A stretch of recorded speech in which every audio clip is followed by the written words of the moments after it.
because I believe I took my child's life, I felt so much shame around even being around kids.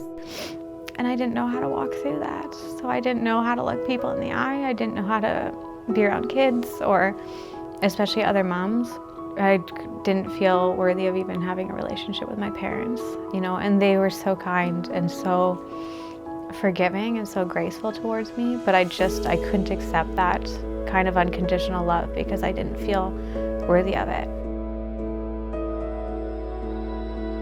What influenced my decision most was my ex-husband. When I told him that I was considering going through with my pregnancy and having a child, it wasn't met with kindness. He first said, well, if I'm not ready to be a father, so if you go through with this, I'm going to jump off a bridge. And so I was terrified.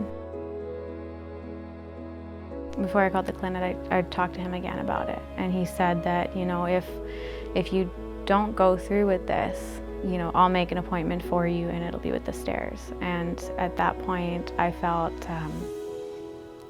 that I was having to make a decision for not only my life, but my child's life. I kind of thought it was gonna be like a undo button, because going into the appointment, they had me meet with a therapist or a counselor, and she asked why I was considering having an abortion, and I fed her the same lies that, I had heard of why it was unfeasible. Her words of comfort were, it's just a group of cells. It's okay. You won't even notice it. You won't even feel the procedure. They numb you out. You're totally fine. It'll be over in 20 minutes and, you can carry on about your life.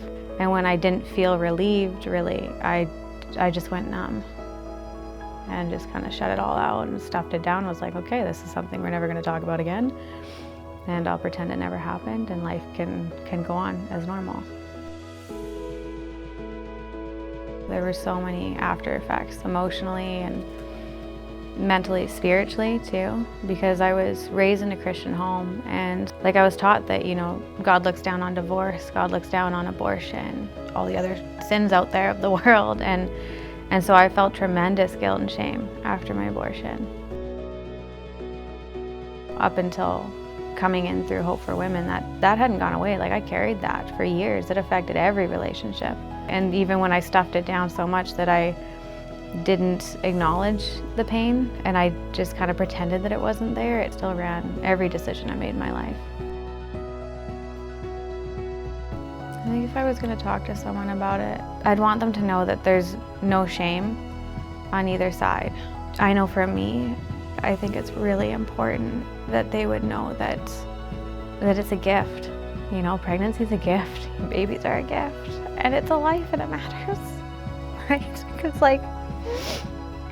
it's not what I thought it was as a kid. I was so young when I found out I was pregnant, and the world wasn't what I thought it was. In my experience, it was debilitatingly painful. Honestly, if someone came to me and they were struggling with the impact of abortion, I'd send them to Hope for Women. And I would just share that, they're not alone, and that it's okay. Whatever they're feeling, it's okay to feel it.